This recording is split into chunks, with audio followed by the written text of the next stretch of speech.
All right. And again, just like with all the e-assemblies, we upload them to our district YouTube page and then post them on our district website so others can view them. And that's worked out really well. So we're going to go ahead and do introductions first. And then we're going to do a few kind of Zoom protocol rules, and then we will start the training. So using the Zoom protocol of top left to bottom right, as I'm seeing it, I'll just read out names. Your name, the club, and your role for the incoming or for the upcoming Rotary year. George? I'm George Hobbs. I'm in the Rotary Club of Los Lunas. I've been secretary and treasurer for 35 years. Wow. Yeah. Yeah. There's got to be a medal for that. That's awesome. Thank you, George. And I am Jeff Weinreich, and I'm with the Rotary Club of Albuquerque del Sol, and I am the district trainer for Governor-elect Sonny. Kelly? Kelly Wainwright with the Rio Rancho Sunrise Club, and I'm going to be admin chair again this year. Fantastic. Thank you. Governor Dan. I'm Dan Garrison, the Los Lunas Club, past district governor, and I have no role for next year. You're just You awesome. gotta fix You're really that. awesome. Just a great Rotarian and a Great Rotarian, yes. Ed. Yes, Ed Robertson, President-elect of Rotary del Sol, Albuquerque. Thank you, Ed. Sonny? Hi, I'm Sonny Kellerman from the Rotary Club of Silver City, New Mexico, and I am your incoming district governor. Thank you, Sonny. Linda? Yes, I'm Linda Hull. I am Vice President of the Los Alamos Club. We do not have a club administrator. Apparently, we never have. I don't intend to serve as one, but I want to find out what it involves. You can ask the right person, right? Right, exactly. So I'm going to delete that from the recorded version. Oh, okay, yeah. Thank you, Jeff. That could come back and haunt me. That's great. Maria? I'm Maria Montoya Chavez. I am part of Rotary del Norte, and I am coming in as the secretary. And I've been serving as sergeant-in-arms for just two terms. I've only been part of Rotary maybe, I don't even know, maybe 6 years, but it is so awesome, and I've had such a good time. I really, if I could be sergeant-in-arms forever, I would do that job. That's awesome. And by the way, a couple of people who I think both were our presidents-elect who we announced all of these e-assemblies, they said, what about an e-assembly for sergeant-at-arms? And we really hadn't thought about that. I'll be it. I'll run. Yeah, no, it's I think next year, if Governor-elect Bob is interested, we'll do one for sergeant-at-arms also. It's a great idea. Oh, Bob Roush? Yes. Oh, yeah. I have him in my right pocket. We're good. Yeah. I'm just kidding. Patrick. I'm the president-elect of the Alamogordo Rotary Club. I've been on the board for 3 years, and apparently I'll be on the board for 3 more, so it'll be 6 years on the board. Whoa. Wonderful, thank you. Because I'll be the president-elect, the president, and then the past president. Oh, yeah. Oh, Right. yeah. That's right. Yeah. Debbie and Gordon. Debbie and Gordon are from the Rotary Club of Angel Fire. And Debbie is the Lieutenant Governor for Northern New Mexico. And I'm she's also a secretary of our club. And I'm the president-elect and the public image chair. Excellent, thank you. And Terry is still trying to get her. That might be her. Is that you, Terry? Terry is This is me. Go ahead. We're just doing introductions. Glad it's working. Go ahead. Just introduce yourself. Name and club and your role for the upcoming Rotary. Oh, okay. I thought I was already past. Terry Wiggum, Fort Stockton, Texas, or Fort Stockton Rotary Club. Awesome. I'm glad the audio is working. All right. And Terry, are you on the board this coming year? Just as foundation chair. I'm Oh, going merely off as that. club service. Well, good to have you. Yes, thank you. Okay, so this will be a slightly smaller group than the assemblies we've done so far. With a group this size, we should be able to have open mics. If we do hear feedback, we'll try to figure out where it's coming from and stop it. And if we can't figure it out, and only if we can't figure it out, we will mute everyone except the presenters.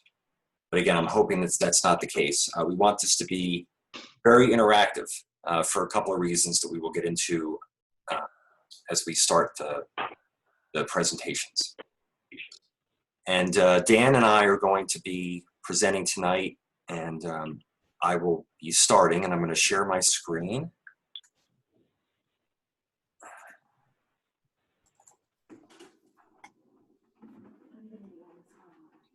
So before we jump into the material, if you were part of the public image assembly, or if you've listened to the recording or watched the recording, this brand up here, the Rotary District 5520 with the wheel, any club can generate that if they go to the Rotary website and they go into brand center.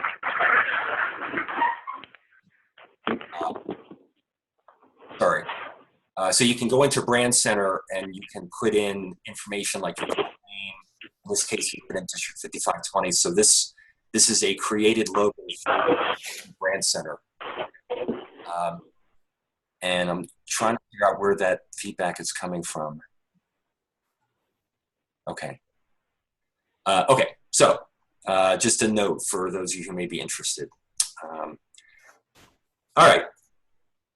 So I'm just gonna, and Dan has free reign to jump in here at any time for the beginning part, and then he'll take over. So a few of you, when you introduced yourself, said something to the effect of, we don't have a club administration committee. Not surprising. It's hard to know how many clubs have an administration committee. I know that when I log into Club Runner and I send an email out to all of the incoming club administration committee chairs, there's only 12 or 13 or so. There may be more, but I'm not surprised. When I was club president, Dan and I were talking about this earlier, and I think it was around the time that I was getting ready to start my year as president. Rotary International changed their guidelines for what a club board should look like. Previously, their recommendation was that a club board be linked to the 5 avenues of service. So there would be a club service group and a community service group and vocational service. And I was fine with that. It made sense. And then I got either by email or some notification that they were recommending a change, and it was significant. The avenues of service are not necessarily committees per se, but they're still foundational, and we still operate in those 5 areas, but they recommended a different structure, including a membership committee and a Rotary Foundation committee. And then the club administration committee. And I read over the materials. Back then, Rotary International had manuals for each of the committee roles. Right. They stopped the manuals recently, and instead there are courses in Learning Central for each of the committees. And I've looked at them and I've downloaded some materials, but we felt at the district level it was still better for us to conduct a training than just send out the links for the Learning Center, because we can be more specific. So one reason why I have an affinity to this committee is because I had to figure it out, because they made the change when I was incoming president. And I went through it and tried to figure out what it really was all about. And I guess the first thing that came to mind would be something like the chief operating officer of your club. It is an operational committee. It is internal. It's logistics. It's the stuff that sometimes is behind the scenes, Whereas, membership and foundation and public image are very external, outgoing. People see it. If a club administration committee is doing their job well, you don't necessarily know they're doing it. It's kind of like a director of a movie. It's like, it's so seamless. I'm not even thinking about who directed the movie. I'm just enjoying the experience. Chief operating officer, that is an individual. The intent is for this to be a committee, but as with all other committees, especially if you're with a small Rotary club, it may be 1 or 2 people. It may be the club secretary that kind of has a dual role, and we're going to talk about that. But that was kind of like a sense of what falls under the purview of a club administration committee, very internal. And we're going to talk about each of these. Logistics, club programs, so it would be like speakers, assemblies, things like that, kind of organizing what's going to take place during meetings. The avenue of service, club service, usually falls within this group. So that would be like your social fun activities. Those typically, if they're going to be within a committee, this would be the committee. Could be in membership, because you figure if the club has a lot of fun, it's going to be a effective recruitment strategy. But generally speaking, club service falls under the purview of this. Club communications. So typically the club administration committee gets involved with things like the websites, news bulletins, social media, but of course with social media, that may be a joint role with the public image committee. And you'll see that the club administration committee works in conjunction with almost all of the others if they're going to work effectively. They don't work in a silo. We will talk about the unique connection with the club secretary, and we'll also talk about how the work of this committee should align with the plan of the club and the goals of the club. There may not be a goal for administration. Again, it supports everything else, but it has a significant effect on all of the other goals that the club is trying to accomplish. Does that make sense? Mm-hmm. Okay. So we're going to slide over to a file that I did download from Learning Central. Hope you can all see this. Each of the committees has this kind of one-pager that describes what the primary roles of the committee are. We'll walk through this fairly quickly because Dan will walk us through more details for all of this. So instead of having the manuals like they had a number of years ago, this is what they have. You can download this one pager that, again, it's better than not having it, but it does kind of remind people who are serving in this role what they should be thinking about. Left-hand column are general to all committees, not just club administration. Attend the district trainings, determine who's going to be on your committee. And again, if you're a small club, it may just be 1 or 2 people. Figure out if you needed subcommittees. So maybe you've got a group that's focused on the social activities of the club and a group that's focused on speaker programs, things like that. So it may make sense to figure out who's going to work on what. Meet regularly. It's always good for a committee to meet. Typically, if committees are not meeting, they're not working. In terms of committee goals, again, in reality, the goals are more club goals, and the administration committee is helping to support them. There may be a budget associated with the work of the committee. So, for example, with logistics, if the club has to purchase some AV equipment for their location, that might go through the club. Okay, where's that coming from? Okay, hopefully that was just a one-time thing. No? And if there's noise in someone's area, can you please mute? I think it's good old Terry. Say what? Could be. see how it goes. And this final one I think is really important for this committee because again, it doesn't work in a silo. It works with all the other committees in kind of a support role. So, those are more general. Specific to the committee, again, we touched on these and Dan will go into specifics. Helping the club secretary, again, it's a very unique relationship. If your club has an administration committee and a secretary, they should work in conjunction with each other. In fact, the secretary should probably be a member of the club administration committee if he or she is not already. The committee may help the treasurer collect dues. Again, it's kind of part of the logistics if the treasurer needs help doing that. Here's the club service, the interesting and fun club meetings and social events. And the fun club meetings would include things like having really good speakers, engaging presenters, and then the club communications, including newsletters and things. So again, this is kind of the high level, and I'm going to turn it over to Dan, and he will walk us through the specifics. Before we get there, are there any kind of high level questions? Any?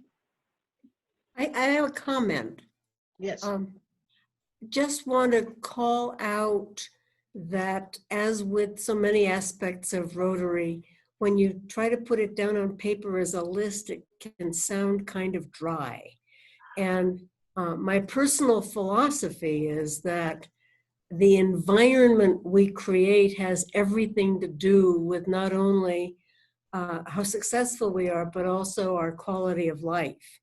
So I consider this position, this committee, exceedingly important in creating the environment for Rotarians to truly love the experience of Rotary and to be fully engaged in it. It seems like this committee has a lot to say about how that goes. Agreed. Thank you. Thank you. Okay. Anyone else? Okay. Most clubs already have their meeting location and scheduling set. Okay. But if there is a problem or there is a need for change, then some things need to happen. Or if there's a special meeting or special activity, as in the social events. The club committee often is the one who makes sure that the AV equipment is set up for the speakers, that the room is arranged appropriately. Sergeants at arms often do that also. And then it has meals down here. I don't know, in our club, for example, small clubs, those are usually set, and it's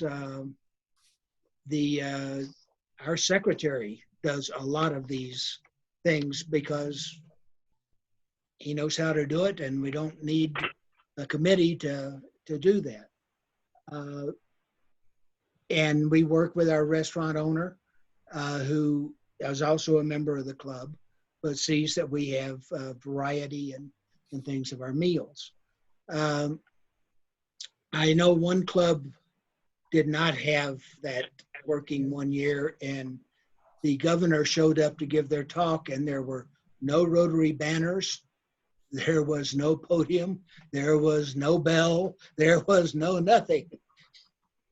And, the governor was of the opinion that that town should no longer have a Rotary club. And I was assigned the task of saving that. So, Were you successful, I hope? huh? Were you successful? Oh, yes. Oh, good. Yeah, these people were fantastic. They just had a ditz that was president that year. That's all. That's all. So how do you handle the locations and scheduling and meeting equipment in your clubs?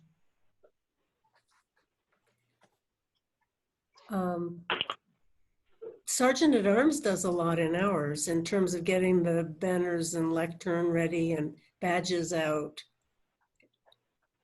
Is that one of your jobs, Maria, when you're a Sergeant at Arms? It's not. we have, and I'm trying to remember the exact title for him, but part of our budget, we pay somebody to help us with that. Oh, okay. Nice. We just have Norm. You just have Norm, right? That's right. Well, and that, Pretty well takes care of it. Norm, you are very blessed. Yes, we are. I think that reinforces part of this is that someone or some group of people typically does a lot of what we're going to be talking about tonight. They they may not be organized in a committee, but they're serving these functions. Right? Yeah, we just have the committee of Norm. Yeah. That takes care of it. I was The key saying issue for a club is just to make sure that they're taken care of. Yes. right. Someone has that responsibility. Right. Terry, did you want to say something? Well, you know, we're a small club, and so basically this administration committee is basically our board of directors, and we're doing the same thing they did back in the mid-'80s. You know, you have club service as the director, but then you have all these subcommittees that were set up, like the membership committee and the program committee. And traditionally, our program committee lies to the vice president to do the programs and have everything set up each week. And then, like you said earlier, as far as treasurer, it's not a whole lot of problem these days in the computer age to just email out the bills every month and da. So a lot of what we do is just distributed amongst the board of directors, and like for like the socials and stuff, there's a subcommittee on that. We have the cruise party committee, which is our fundraiser committee that does a lot of that. All of that's under club service. Mm-hmm. It's just subcommitteed out, and that's our administration committee, basically the board of directors. Right. Well, So we are going to try this next year. We're going to have an executive secretary to help the other secretary, but that's about all. It's kind of. Wow. I think that's what we have Not in only- this executive secretary. This I is was- this is Debbie. Can you hear me? Yes. I would just like to let you all know that a very small club that I've been AG for, that just celebrated their 100th anniversary, they have been lucky enough to be meeting in the same restaurant for many years.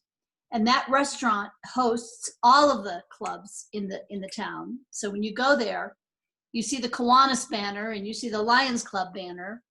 And the restaurant actually does the room setup for the meeting. So when you come in, the Rotary banner is the one that's prominent, the lectern is ready, the bell is out, and they are lucky enough to, get the restaurant to do that, do all of that for them. That's fantastic. And of course, with with COVID-19 right now, a lot of clubs are shifting to meeting remotely.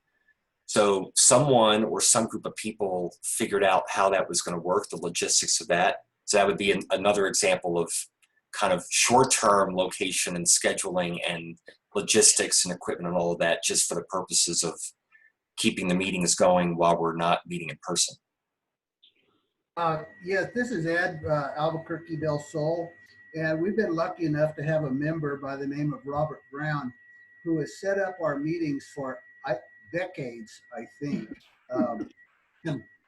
I'm not sure he's ever had an official title or a member of an official committee, but that's what he loves doing, and that's what he does. So he does a great job for us.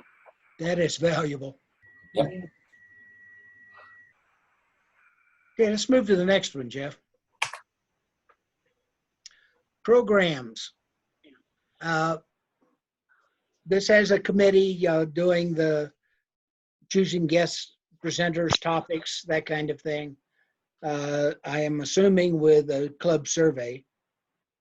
Our club, George Hobbs, is with us, puts out a list twice a year, and we have club assemblies once a month. But the other 3 or 4 weeks, It's essentially what a specific Rotarian is assigned the speaker for that meeting. And so we're guaranteed to hit everybody's interest at some point. We are able to bring in new interests, and it works very well for us. And if you fail to have a speaker, you are encouraged to buy dessert for all the members who are present. Very good. Very good. How do you handle it in your clubs? Your speakers? We have somebody sign up for each of the 12 months. So one person has 4 meetings. Okay. Sometimes the club assembly happens in their month and sometimes it doesn't. So it works pretty well, though I like your approach even better because you spread out the interests even Well, more. it's George's approach. As he says, 35 years, he's got to learn something. Nice work, George. That's great. And how often does someone fail to come through? Oh, 3 or 4 times a year. Okay. What do you do then? Do you just like do a clean joke contest or travel reports, or what do you do with the time when you don't have a speaker who you thought you did? We visit. Okay. We visit, or if we have a new member, we have them give their vocational talk. Great. I like that. This is Maria. We actually also have kind of a backup where we are able to show like a Rotary video from some different source. So that's a suggestion. We have that ready to go. Always good to have a backup. Oh, yeah. Yep. Maria, are those on CD or are they on web? I think what our executive secretary does is we've identified a few of those links and he's able to quickly link into it on a website on, I don't know if it's Club Runner per se, but I know it's probably a link. Okay. Links. From my Rotary, I'm sure, yeah. They had some wonderful ones. Yeah.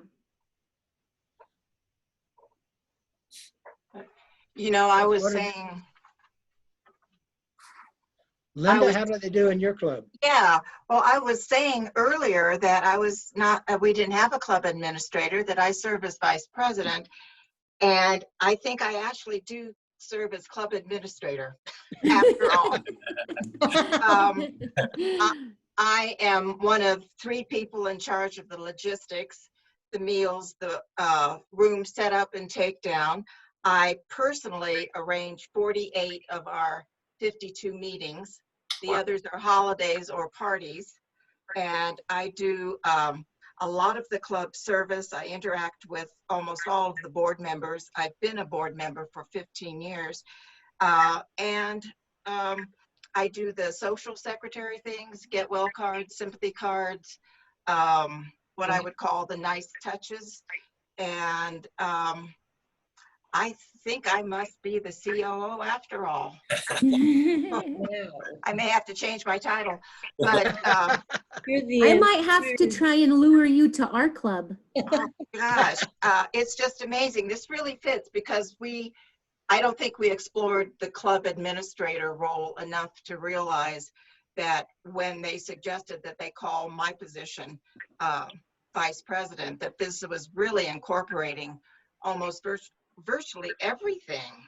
I do the publicity, I do the notices in the paper about speakers, I do follow-up photographs and articles about the speakers. I arrange for the speakers' meals. I mean, it just goes on and on. So I think I need a committee, but yeah. Yep. But you know, it's just interesting. Maybe as a COO, I can involve some people better than as vice president. But yeah, so our club does a lot of things, but I think you probably find too that 20% of the membership does, you know, 100% of the work. Absolutely. So there are about 6 or 8 of us who carry pretty substantial roles. Linda, will you remind me, what club do you belong to? Los Alamos. Okay, got it. And we have a membership now of about 52 or 53. We were much larger a few years ago, but we have lost membership for a lot of different reasons. But we still try really hard, and it's very important to me to get make our club visible, because we have a very active Kiwanis club, and you know, we always feel a little bit competitive with what they're up to. So anyway, we have some good publicity outlets, and I really try to make it look like we are as active as we are. So yes, Los Alamos. When I did my governor visit to Los Alamos, I walked into the room and over half of the people present were from Russia. And Well, luckily there you go. they had an interpreter. And I Well, was used yeah. to working with an interpreter. So Well, very good. That we do have an international influx. We have a member from Germany. I mean, he's German. He lives in Germany, but he's, yeah. So anyway, Yep. Marcus. okay, So, you know, so, but anyway, yeah, we're a different town, that's for sure. okay, how does somebody handle your club assemblies? We only have two, and that is the first meeting in July and the first meeting in January. I know some clubs don't meet on the fifth, you know, day of the fifth week in the month, and or they have club assemblies then.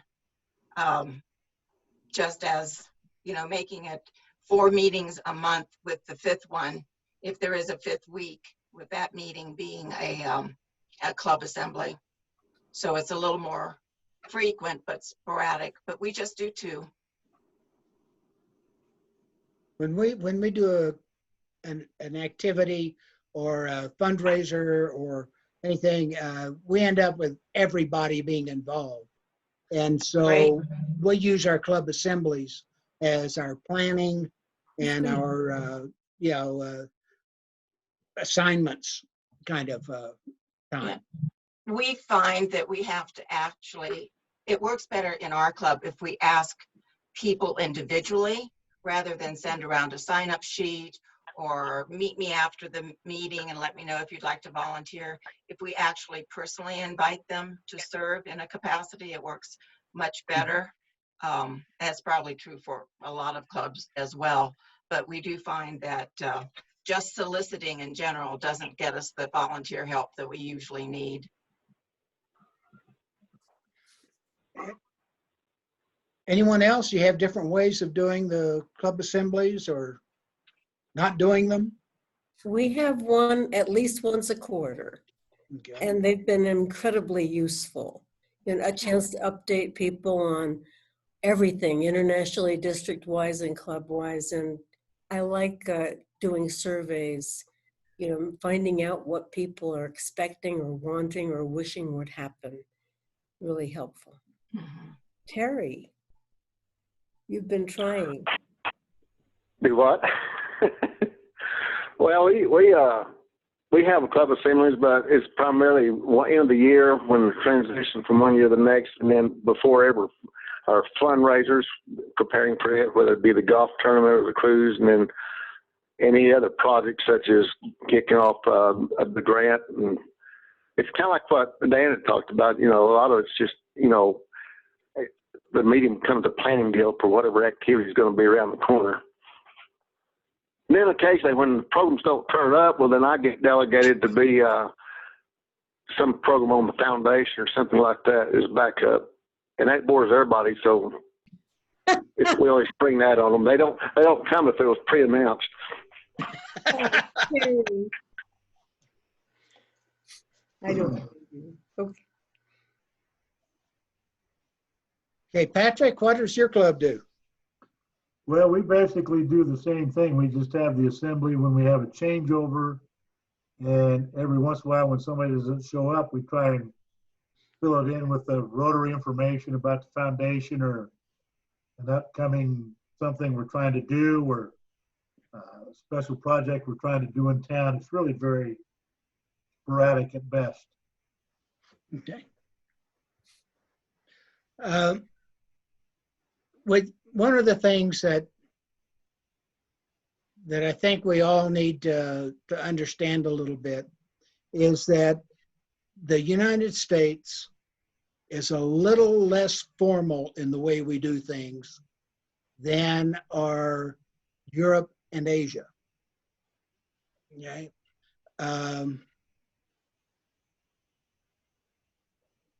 The chief operating officer of a club in Asia would be an important position that has some prestige and is the backup to the president and and all of that. We happen to be in the area of the United States that is more informal than most of the United States. Okay, we don't like pretension. We don't like people putting on airs with us. And so we tend to deal with things more informally. That's not wrong. But what we do and need to do is make sure that we're not letting things slip through the cracks. And we're not letting things go that are going to end up being a detriment to our club. There's the preaching. Well put. And meeting agendas, how do you do those? How do you know what's happening? So as one of my duties, yay, I have a duty, is to put the agenda together. And usually the way we've done it in the past is we do run a tight ship. So we do sort of, you start it off, you do the four-way test, you do the Pledge of Allegiance, you have your prayer, your invocation, you have announcements, you have your sergeant at arms, and then I try and get as much money as I can for people breaking the rules. We have like people who do brags, and then we've got our speaker, and our speaker speaks from, I'm supposed to keep him on track. 12:30, he has to go on, he or she. It's got to be out of there by 12:55. So for me, the agenda is like ready to go, and the committees are what fills in the agenda. So if I have a committee who wants to do an announcement, they let me know. If we've got a, or else I find them. If they do want to, if we have the club or the committee who gets our speakers. So then I know who the speaker is, and we know who that speaker is months in advance. That's what that committee does. So the committee feeds my information for the agenda, but for the most part, the agenda is the same. I hope you find Brooks Legree regularly. Him, Dave Anderson, and I can actually get a lot out of Dave because he really harasses me as much as I harass him, so it works fine. But yeah, I was assistant governor for your club at one time, so. Yes, yeah, then you definitely know. How about others? One of the things we've started to do, which is kind of nice, is when we have the speaker, we ask them how much time they need. And we do our agenda in reverse. Oh, okay. Still trying to get out at like 12:55 or whatever. We still have kind of the same agenda you have, but we ask the speaker how much time they need, and we're doing the agenda backwards from that. Got it. That makes sense too, totally. Kelly, what do you do in Rio Rancho? Well, on the agenda, it's kind of the same thing. The president will ask, who has an announcement as they're coming in the door. We make sure that like you're saying, the speaker has enough time. If it's going to be one with a slideshow or something, we say, you're going to have to cut it down. Yeah, but that's too damn long. Really, exactly. Yeah, get our sergeant at arms on them. But no, it's pretty much the same stuff. It really is. I mean, during the school year, we give away, or we have one meeting a week or a month that is for our student and teacher of the month awards that we give out, and I like that. We really enjoy that. And so, we do a lot of the club stuff, but most of it is for the teacher and the student that are there and the families that are there. So that's a lot of fun. I mean, we cut down a lot of the, formalities during that one, but it's pretty much the same thing like you're saying. Okay. The Anyone agenda is else? set by the president. Yes, this is Ed Robertson, Rotary del Sol, Albuquerque. Yeah. And when we invite a speaker to come in and speak to us, we like to say you've got a window of this amount of time to make your presentation. And that has worked pretty well for us as long as we keep the agenda online, because we do a lot of the same thing Maria does is we go through, our introductions of guests, and what we do is we've got several members who are very talented in playing instruments and singing. So we have a singing Yes, you do. section. So we try to keep it very, very tight all the way through, and give the speaker a little bit of a heads up about exactly how much time they have. And that has seemed to work for us very well. Good. Our club does not sing, and we count our not singing as one of our acts of community service. Gotcha. Same here. It's a Um, gift. Okay, In Jeff, our, let's go to the next one. Well, we're just lucky to have some very talented people in our club. So it Yes, works you out are. well. Yes.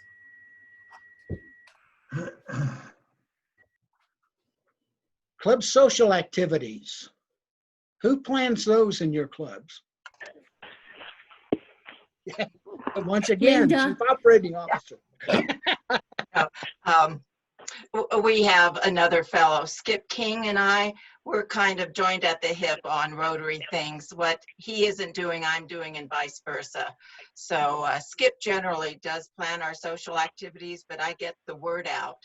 And regarding the last slide, what happens with our meeting is we have a very structured meeting with everything that comes in a certain order.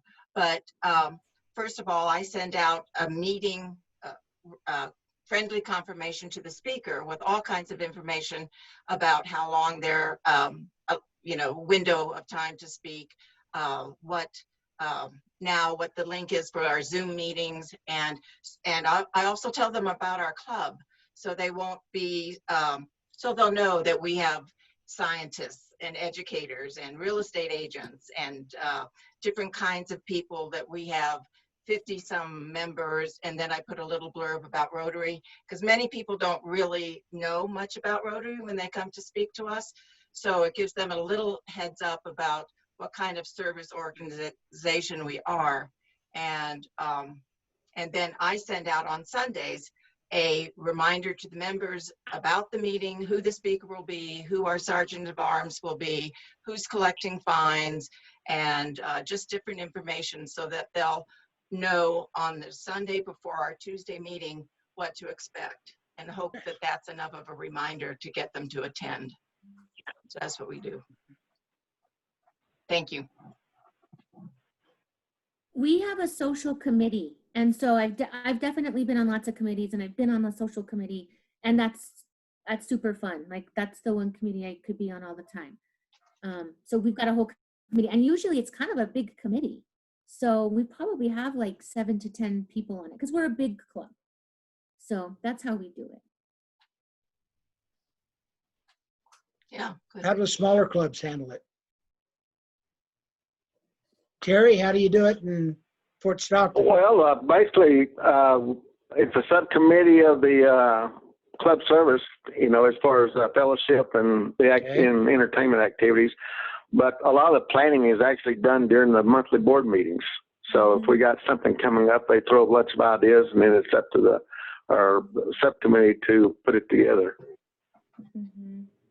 In our club in Del Sol, I, for a number of years now, have been responsible for setting up the what we call the freeloaders.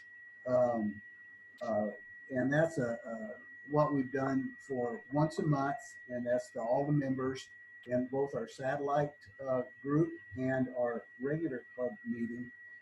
And I would just set that up, and members would take turns in hosting this. And what it is, it's just basically everybody brings a dish, and it's like an old-fashioned social. So Wow. that's the way we do it, and we call it freeloaders. Okay. And you do it once a Cool. month? We did it before the pandemic hit. Right.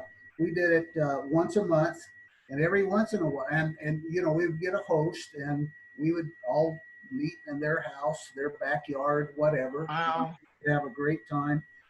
And every once in a while, when we didn't have a host, we might do something where we all met at the, for instance, the Albuquerque Zoo, because they have a great area that everybody can meet, and then they have bands. They have a lot of different things. So anyway, that's what we do. Ed, how big is Del Sol? We've got about 50 members. Okay, that's good. So we're not great big, but we're not a little bitty club. Like ours, yeah. Good. I think what I see too is that you do have a core group of people who love this so much, and they're just so close that you do have people on all these different committees, but everything is sort of tangled anyway. And so everybody's doing something 24/7, whether it's fundraising, social, it's like everybody's working together. It's really cool. Dan? I think that our club and Rotary in general, and like most other organizations, you have usually 20% of the people doing 80% of the work. So, Agreed. Anyway. Agreed. But what's good in our club is that that 20% changes from time to time. So, That's good. Dan? Yes. When I was president-elect, we did a member survey because I wanted to get a sense of what the members liked and what they thought we can do better. And one of the questions we asked was, why did you join Rotary and why are you still in Rotary? And for the still in Rotary, service was number one by far, but right underneath it was fellowship and social activities. Sure. So that just indicated to me that we better put some attention in this because that's important to the members. Yep. Yeah. Right. Good point. Our little Okay. club, our little club, we have 30 members. We have 5 regular social events a year. Wow. If you count the governor's visit where we have a potluck, and if you count the polio event, whatever it's going to be, we have a Valentine's dinner, a holiday party, and a demotion party at the end of June. That's cute. And for the Valentine's dinner and the Christmas or holiday party, we have a dessert auction where we make it a fundraiser for a charity of our choice. That's always been popular. But I'd like to see us branch out. I think we could be doing a lot more. I like Ed's idea, and I like the idea of a first Friday cocktail hour when we can get together again. Mm-hmm.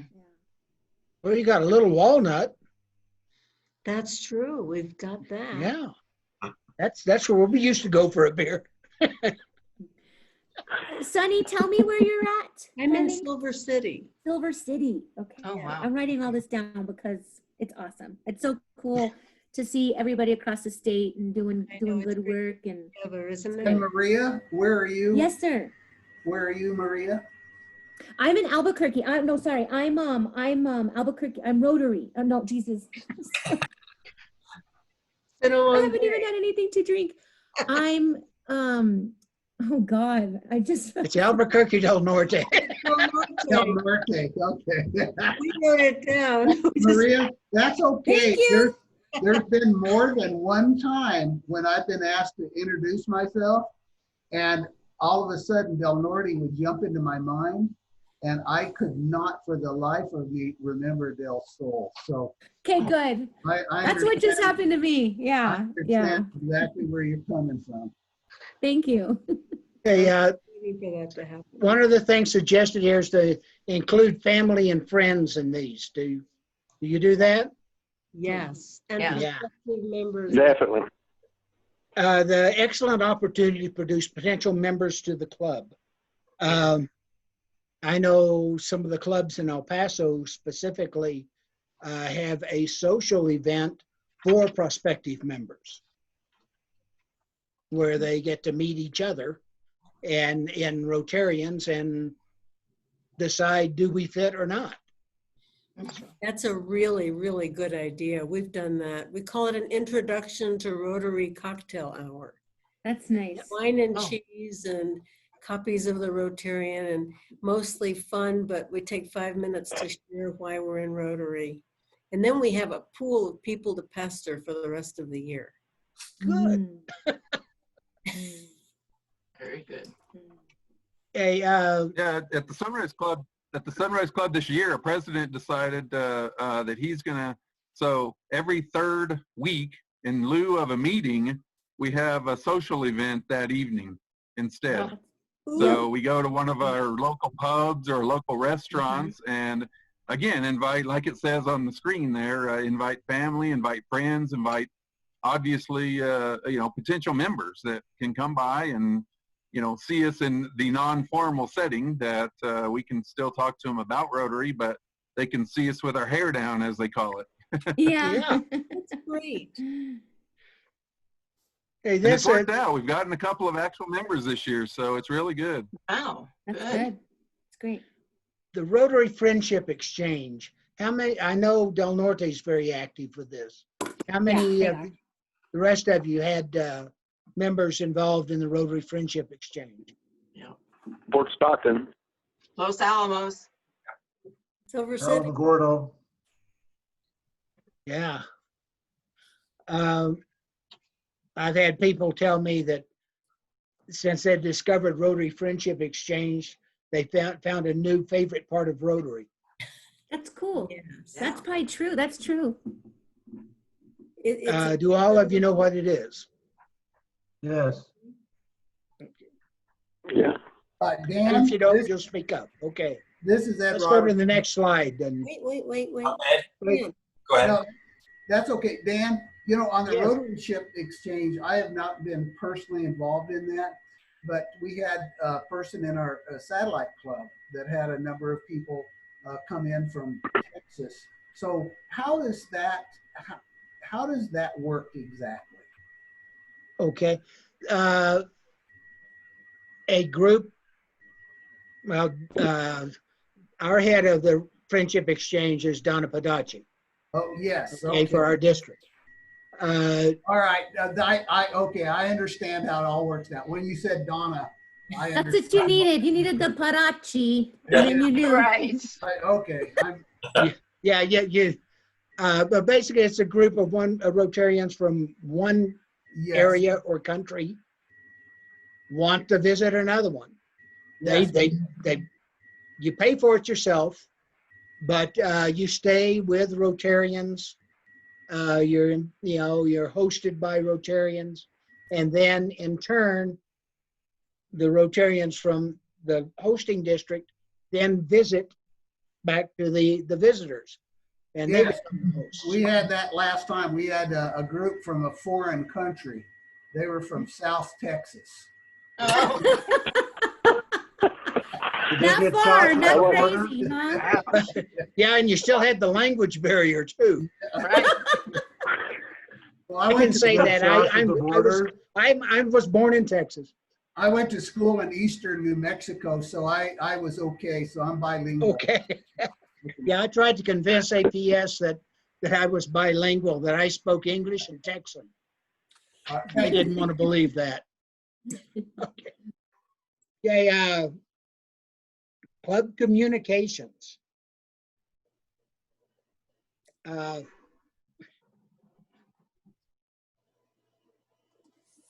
In our small club, our public image chair actually gets the word out to everybody. Our bulletin is online. We get that at least the day before our meeting. If we're having a board meeting, we get an agenda before the board meeting. Our service projects are discussed in the club as a whole. Social activities, same. I'm chair of the foundation, so I regularly dun people for support to the foundation. our membership in our club is a pretty active group, really trying to find, we're in a medium-sized town, and one of the things we're finding is that there are so many box stores coming in who change managers every 3 months that it's difficult for us to really find the mom and pops that have the community service interest. So, and our newsletters again goes with our public image chair. Patrick, were you going to say something? No. Okay. So how do you do it in your clubs? The club secretary? Okay. Well, That's probably the way most do. our club secretary is going to retire and resign, so we're kind of in flux there. But a lot of their stuff, we're a small club. We only have about 74 members. A lot of that just comes from the board. Okay. Did you say you're small with 74? Well, we used to be up to 96. Oh, okay. I know we're bigger than some folks, but we're down from 96 to about 74. So I understand. that's something we Patrick, got you're to here look in at. Albuquerque, right? Where are you, my friend? I'm in Alamogordo, New Mexico. Alamogordo. Oh, that's great. There's two of the really good Rotary clubs there. Yes. Yeah, we have Norm and Jeannie, so we're set. Nice. Well, We have a webmaster and just recently went to a once a month bulletin format because it was becoming a little bit too much work, to put one out every week. So we get one at the end of the month with a summary of what's happened and key people's events and then a kind of a prelude to what's coming up. It seems to be working pretty well. Ed Hughes has been doing ours, and I think you guys are familiar with him. He also does the district newsletter. Yeah, Oh, and so he sends fabulous. something out every week to us, Yeah. and so For 7.5 years, I sent a 9 to 10 screen emailed newsletter to our members. And we still weren't getting the kind of response that I thought we should. And it turned out when we took a survey that only 15 of our 60 members at the time were admitted to reading it.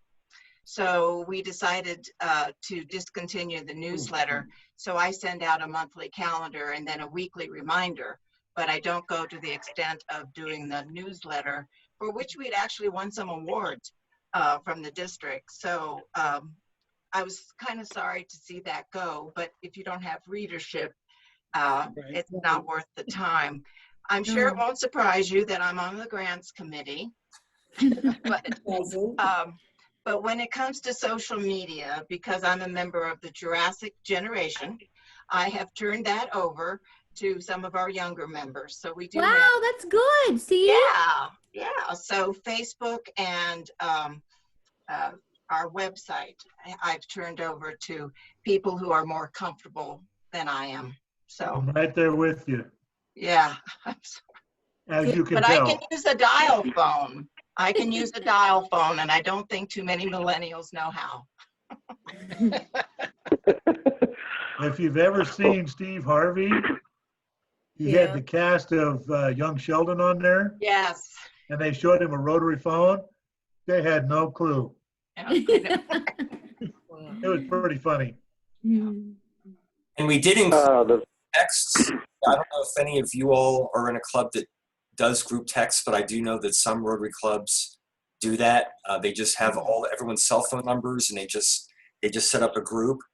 At least younger members are comfortable with group texts as a primary mode of communication. So not just for announcements, but hey, I'm running late, things like that. So I'm seeing that a little bit more often too.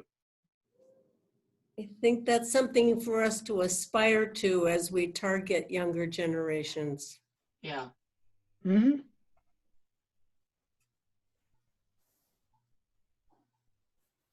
Okay, can we move to the next slide?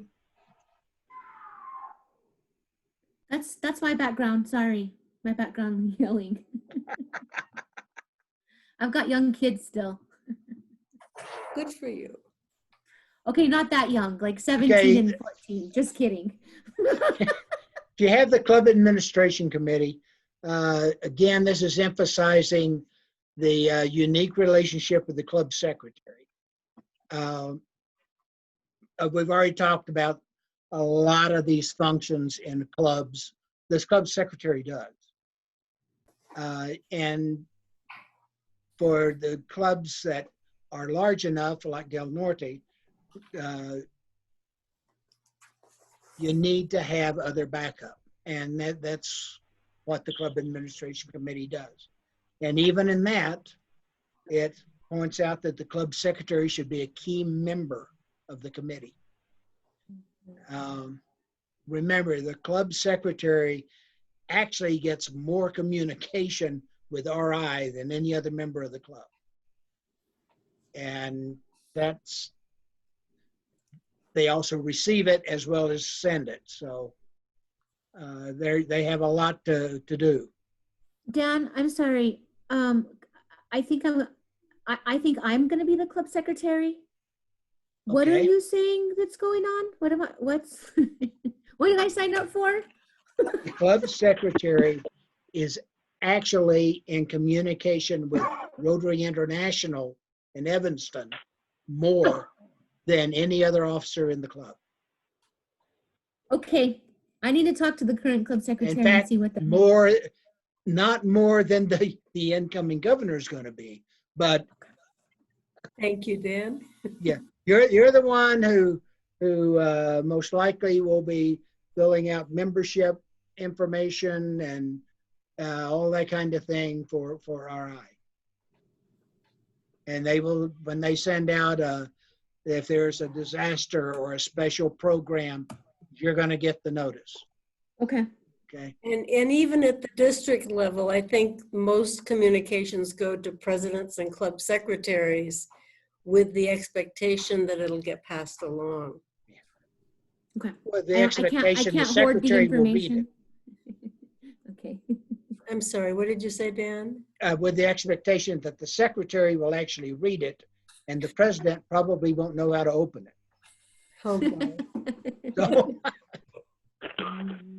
Exactly. okay, most of our clubs have sounding boards built into them. And that's your board in a very small club, like some of our rural towns, they operate as a committee of the whole. Everybody does everything. You know, they have one secretary designated and take turns being president. But probably pound for pound, you know, person for person, they can have a bigger effect in their community than we can proportionally in larger communities. So what kinds of things do you see in time of tying all the committees together? How do your clubs do that? You know, club administration is one way. This is Ed Robertson. In our Yeah, club, our secretary, we've got an excellent secretary, and he's doing a good job training who will be taking over for him. But in our club, you know, from viewing what's happened in the last several years, the club administration, people on that in that committee, their primary responsibility has been to find speakers on a weekly basis and to let the secretary know. The secretary sends out to everybody who the speakers are going to be. And that, I think, as far as our club is concerned, has been the biggest responsibility of the administration committee, just getting the speakers in. And what I'll do is I'll ask Jeff to chime in on this because he was president of the club at one time. And I'll ask him, when he was doing it, what was the what were the responsibilities of the club administration head or committee? It was basically everything we're talking about. As I said, when I was president-elect, that's when Rotary International changed their recommended board structure. And so this was relatively new. And so I read the manual like, all the other ones. And we pretty much had club service within it. We had the speaker programs. We had all the logistics, the communication. So it was new enough that we had to kind of assemble it, but we pretty much have everything that we're talking about tonight. All right.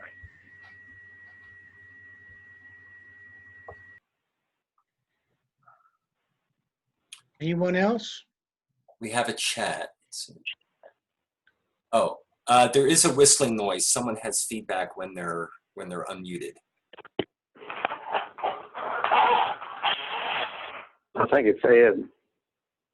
Yeah. Okay, we're ready, Dan? Yes.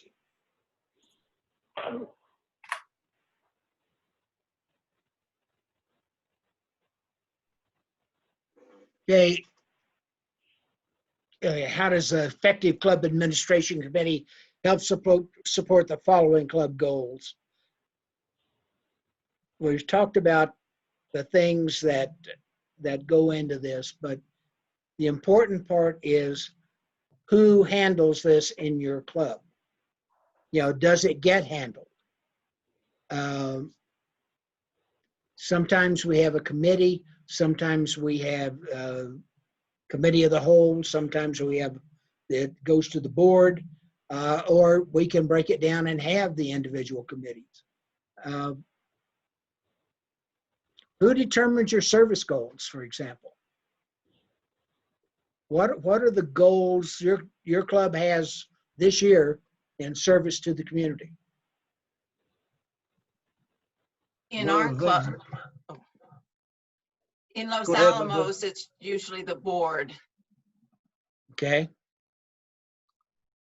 In our club, it's usually the board, and one of our service goals is we've used our funds in the DDF matching funds, which won't be available this year. What we do is we have the Flickinger Center here, and the people that come in agree to do a matinee for the school kids, and we pay for the buses. And now we don't have to pay for the buses because they're with the school district, but we pay for the performers to do an extra kind of condensed version for the fourth graders. And that's what we've been doing in our service goals. We also had one of our members spruce up in front of White Sands Mall. I mean, basically took out bad landscape and put in, attractive rock, et cetera, et cetera. We painted some handrails and stuff at the Chins, which is Children's in Need of Service. So we have various goals.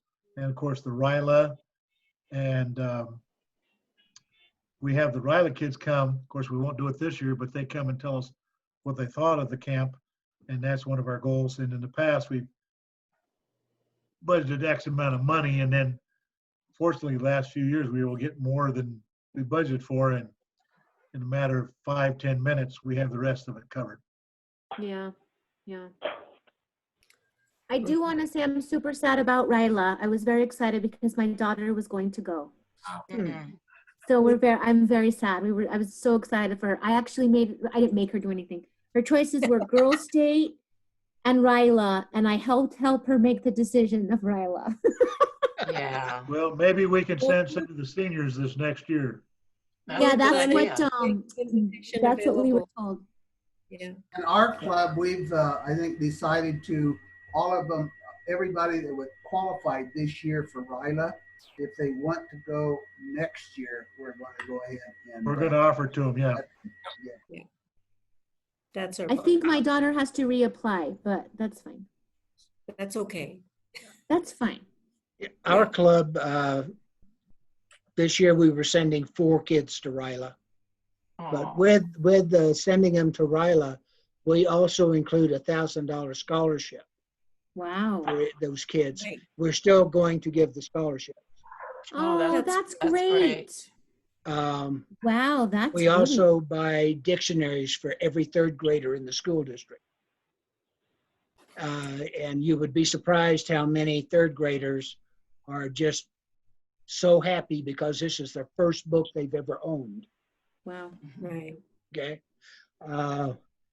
And then we do at Christmas, we buy, the school district identifies families and contacts the families. And if they want the help, they sign up and we meet them at a local box store, and each school age kid in the family gets $100 worth of school appropriate clothing. Oh, That's nice. great. That's amazing. And That's great. we take them shopping for the clothing. Mhm. So, We also did an Andy and Elmer thing this year too. oh, cool. Oh, yes. It's the Yeah, second year we've done it. a Rio Grande club does that. Yeah. As a retired educator, they send me to the classrooms like they think I know what I'm doing. You're a retired educator, 34 years, middle school math. Wow. Good for middle you. school principal. I did 31 years. So Wow. You can't scare me. I taught middle school. that's right. And they're still the best bunch of kids on earth. And I've been an umpire for 48 years. Oh, my goodness. So Dan, if I can, Yes. if I can interject, the one reason we put this slide up is that, and we talked about this with the president-elect training, is that effective committees don't work in silos. They connect, right? Yes. Share, they collaborate. The club administration committee, kind of like the club secretary, may not have a goal for itself. Like what are we going to try to accomplish as an administration committee? But pretty much all the other goals that the club has, the administration committee, like the secretary, are going to be key to accomplishing those goals. Right. So they're so foundational that they pretty much have their fingers in every pie. And if a club has a membership goal and they're struggling to achieve it, the club administration committee may be as pivotal in getting to that goal as the membership committee or as any other group. So it supports all of it. Yes, Correct. both overtly and covertly. For example, if things aren't going smoothly, you're not going to retain members. Right. The chaos Right. will be evident. I would say in our club, since I'm kind of a committee of one, although I do have occasional help from other people, I think my goal is just to make it look to the public like we know what we're doing, that that the banners are out, that reserved signs are put at the speaker's place, that they have their silverware and their glass of water, or the lemon if they want it. Have we followed up with them with a thank you and the gift? Have we made a good impression? It's kind of my effort, and what's behind a lot of the extra mile I might go. And also the programs seem to be very important. We have greater attendance among our members and even guests that we don't know from the community when we have interesting speakers. And we're fortunate in Los Alamos. I can pull from a lot of different walks of life and a lot of different science areas, of course, in particular. So we've had some very interesting speakers. So that does help. But I think programming and is probably very important, and just making everyone's experience, member or guest, say hello, shake hands and give hugs when it's ever allowed again, and just make people feel welcome, that you're happy to see them. And that's kind of a role that I try to, take on when I'm there. That's great. Well, we have a large meeting room and small numbers. And so we're going to start meeting next week as a club again. You are. That's Yes. great. Dan.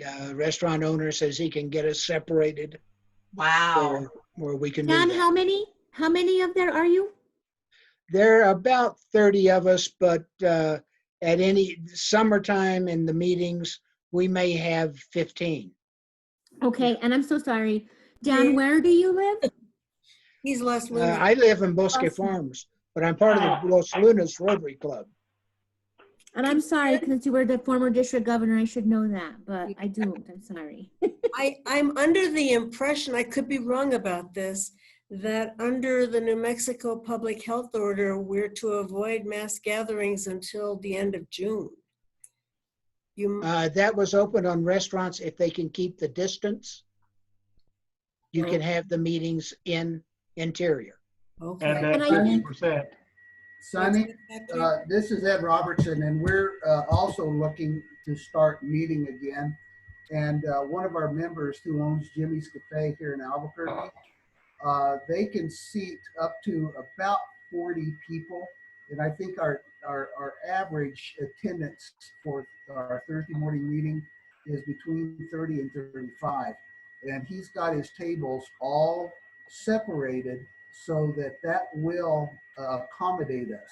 There's another group, and it's a tips group that meets the morning before us, and they had their meeting today, and it went very smoothly. They had everybody Wow. separated the way it should be, and so it went well.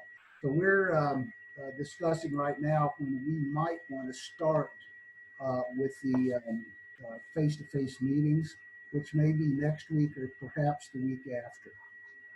Thank you, Ed. Could I ask a question about that? Could you tell me, those of you who are planning to go back to meeting in person, do you have any idea of the people who are in town and available to attend? How many will actually go if they are over 60 or 65 with underlying conditions? Will any of them attend?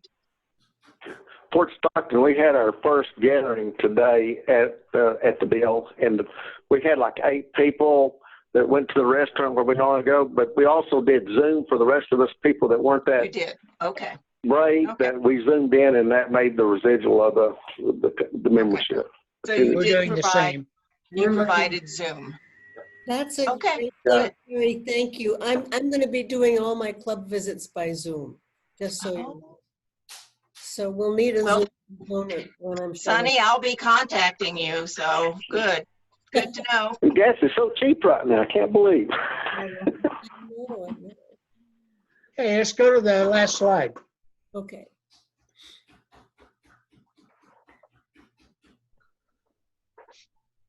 Okay, their conclusion is the club administration committee is a key club committee. But because you're doing the logistics kind of thing, most of the time it's overlooked. And that's primarily what I hope you take from this is just make sure things don't get overlooked, because all clubs need these things done. It's designed to work in tandem with the club president, secretary, and the other club committees, and to consider club members and others have organizational skills to serve in this capacity. Does that make sense to you? Oh, yeah. Yes. Oh, yeah. Well, Can I throw in one more thing? Sure. In my experience, this is an area where it's easy to get people who aren't usually doing something involved and feeling like they're making a difference. So you can always tap someone very to well make be. a pledge, or to greet people, or to say the prayer, or and Right. just with some little thing, everybody's a part of the meeting, and all of a sudden you've got member engagement and member participation. I'm glad you mentioned the part about being overlooked, because very often that's the sense that Skip and I get. That do our members know who's put up the banners? Does anyone ever think about who turned in the lunch order for the speaker? Our president didn't know that I was the one who was putting articles in the paper. So anyway, so I think I just have to accept that I'm kind of a silent partner, but helping keep that Rotary wheel turning. Or Linda, don't do one of those things. I and when will. somebody I know. asks, I know. Then you'll be like, you can do it. I done it for how many years? You can Right, really do it. right. So yes, I like the idea of the different committees, and we'll just have to work hard on delegation. Yep. Jeff? I won't be there this week. Who could do it? Yeah, there you go. Dan? Jeff, Yes. what do you have to say on this, sir? Uh, Wrap it up. well, it was a good discussion. It is overlooked, and again, I think of it like a director of a really good movie. I'm not thinking of the director. I'm just experiencing a wonderful movie. Mhm. Thinking, boy, that must have been an excellent director to put all those pieces together. And Sonny makes a good point too about, there are clubs that say every single person in the club has to be on a committee. Well, if you leave it up to them, a lot of people are not going to volunteer to be on this one. They'll say, well, gee, it's all about membership. I want to be on that. Or I'm public image. I love social media. This is one that may not get a lot of people that just jump at the opportunity. But if you explain to them, look at all the important things that this group does, then maybe it'll garner more interest. And it's so important that every single member experience making a difference. If you don't feel like you're important to the group, then you're less likely to stick around. Right. So, until there are a lot of people, sometimes in some of our clubs, who've been around a while and feel like they've done it all and want to sit back, but that doesn't mean there isn't something that would fit for them, that they could contribute. Right. It would make a difference. And this is one of the areas where I think it's most accessible. So when we do the surveys about skills of club members and things, that's why we pointed out the organizational skills, because if you have someone that's a member of the club that's really well organized and well structured, they're a natural for this, and they may not know it exists, just like what Linda was saying. So I think that's it. Dan, what about you? I think so. All right, well, You have anything, anyone else have something to add, or? Well, as we all know, the biggest challenge in any organization is having the right people in the right spot at the right time. Right. That is the challenge of the president, is to make sure that they have done that. So Yeah. anyway, and I think for the most part, I have gotten a number of people in the right position. I've got several that I think I'm rethinking at this point, but it's an ongoing situation. thank you, Ed. Terry, did you have something to add? I just thoroughly enjoyed it tonight, and I hope you did get the recording out so we can pass it on to a few more members of our club. So, we'll call on Debbie Ward in a second. So what'll happen is the video will be uploaded tonight. Tomorrow, I will email out the link to that video along with the PowerPoint presentation and a survey on your experience and how we can do trainings. That's Okay, hold on. Nobody told me this was going to be recorded. Now I'm going to have to take all my comments back. Is this for a grade? Yeah, right. Debbie and Gordon, go ahead. We Yeah, make allowances for Del Norte. I just want to say that we have free room and board here for Linda. We'd love her to come up to Angel Fire and be a member of our club.